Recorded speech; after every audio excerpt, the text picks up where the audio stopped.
Greetings, everyone. Welcome back to the Literary Lab podcast. My name is E14 Nonjabulo, And I am Zevile Nonjabulo. and we're excited to have you. So today we're diving into Angela Carter's story that is titled The Bloody Chamber. So guys, The Bloody Chamber by Angela Carter was published in 1979, a very intense time of the second wave feminism. So it roughly began in the early 1960s until early 1980s. So Angela Carter adapted the fairy tale from the 17th century folktale from Charles Perrault called The Bluebeard.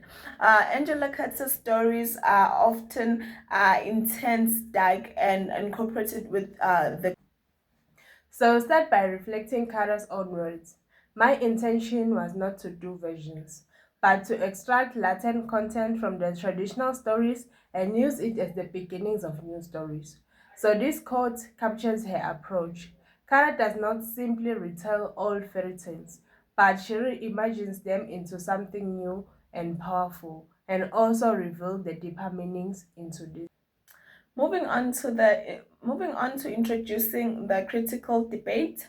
Angela Carter in The Bloody Chamber critiques how elite men uses the fantasies of a happy ending to lure, control, and exploit women.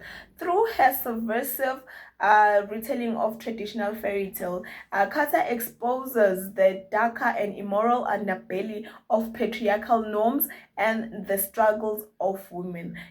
She further shows us how women are objectified and also seen as praise to men. So, on the other notion of the debate, we look at how Angela Carter does not criticize the fantasy of love or luxury itself, but instead she criticizes the cruel individuals like the Marquis. So, this notion of the debate aims to show that luxury and love cannot be the problem on itself, but instead the problems come with individuals that, like the Marquis, who uses their power and wealth to control women and subject them to their authority and use them to fulfill their filthy desires. All right, let's move on to the transformation of traditional fairy tales into Gothic motifs. Traditional fairy tales are short stories, often have a feature of clear moral lesson, simplistic good versus evil characters, and often have happy endings. However, Carter's version subverts from these conventions and have Gothic motives. We see this in the setting of the Bloody Chamber. So the Bloody Chamber is set in the castle. So this castle is isolated, it's away from people.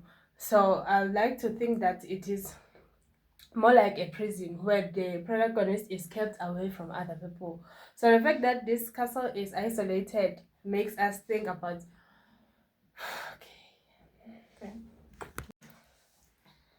So moving forward, we'll be looking into how Carter subverts from the damsel in distress to female agency, taking into consideration that the story The Bloody Chamber is a retold version of another story, The Bluebeard. So this version of the story aims to reclaim women power and give women a voice to share their experiences. Unlike traditional fairy tales where the heroine waits helplessly for rescue from a male figure, Carter empowers her protagonist through the intervention of her mother. So instead of being a passive victim and helpless woman waiting to be rescued by a man, Carter's heroine, which is the protagonist, actively confronts danger and explore her desires, which helps her to reclaim her power within the oppressive and patriarchal. Angela Carter continues to give more power to women. We see that through the protagonist's mother.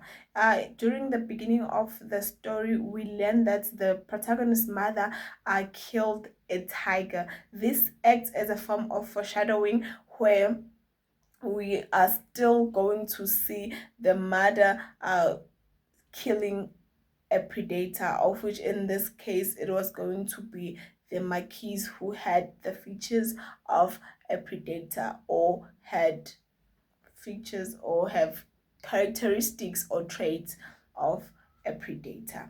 So this literally shows us that because the mother was able to kill a literal tiger, she will then have the strength to defeat the Marquis, who is also a predator in a human form. Yeah.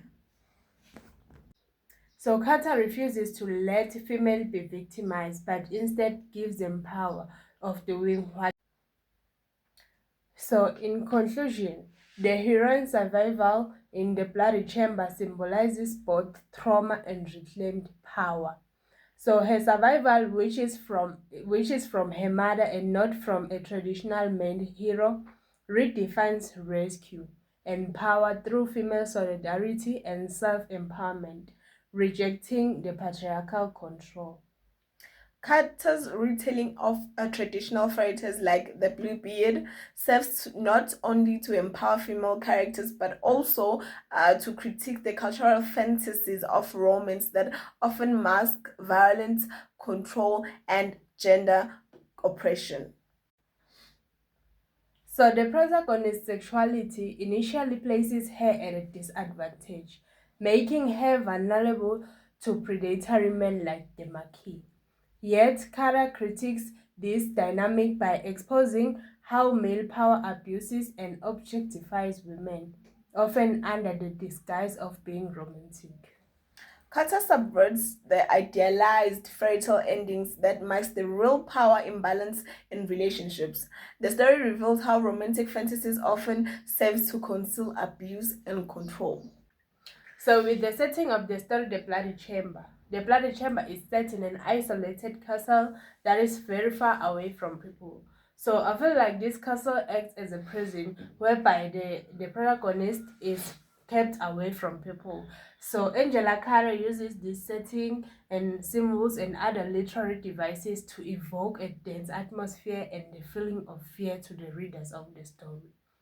So, to start things off, we are looking at how the protagonist is alone in her very first night of the wedding. Don't you find that ironic for you? I find it very ironic for a wedding couple to be separated on their wedding night. But this is what we find on the Bloody Chamber. The protagonist is alone in their marital bed, having thoughts of whether the Marquis is with another mistress, of which is very not ideal or ideal thoughts to have on your wedding night. Yes, I agree with that because we mostly expect wedding to come with happiness. But in this case, the protagonist is not happy in her very first night of the wedding, where we expect them to be in their honeymoon phase and be very happy. So this evokes a intense feeling. Angela Carter also focuses on problematizing gender control and cultural fantasies of romance. Okay, so she challenges traditional gender roles and cultural fantasies of romance. The stories expose how power and control often hide behind these romantic ideals. Absolutely. So take the title of the story. So the marker's control over the young bride is terrifying, but also symbolic of how patriarchal power can hide or can be disguised as romantic protection. So his gift of the ruby choker, which becomes as a symbol of possession and threat, show how control is often romanticized, like a necklace that is much of a slit throat.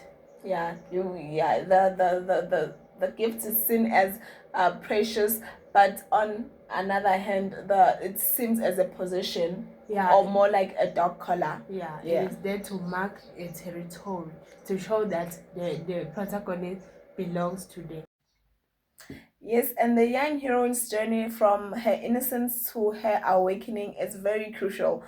She starts from being naive and innocent, but she doesn't remain passive. We see that when he disobeys the Marquis and go against his rule of not entering the chamber, but she further goes and enters the chamber.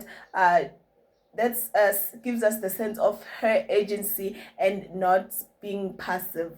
So that reveals how sexuality can be both empowering and a side of control. Thank you for joining and listening to our podcast. And please make sure to join us in our next episode.